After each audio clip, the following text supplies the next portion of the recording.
Kapag palagi kang andyan, minsan nagiging invisible ka na rin.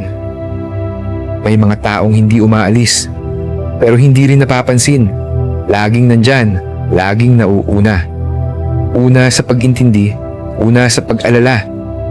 Una sa lahat, maliban sa pagiging pinili. Ang hirap, di ba? Kasi ginagawa mo naman lahat.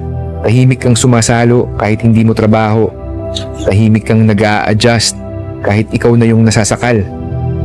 Pero, kahuli, parang wala lang.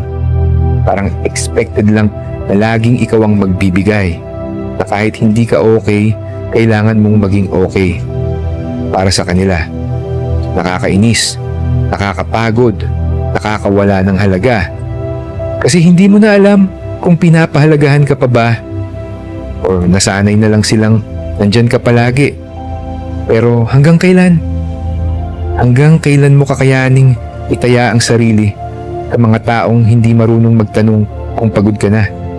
Hanggang kailan ka mananatili kung wala namang nakakakita sa'yo? Minsan, kailangan mo ring umatras para makita nila kung gaano kabigat ang pagkawala ng taong palaging andyan. Comment mo sa baba. Nasubukan mo na bang piliin sila araw-araw? Tapos sa dulo, parang hindi ka man lang nila nakita.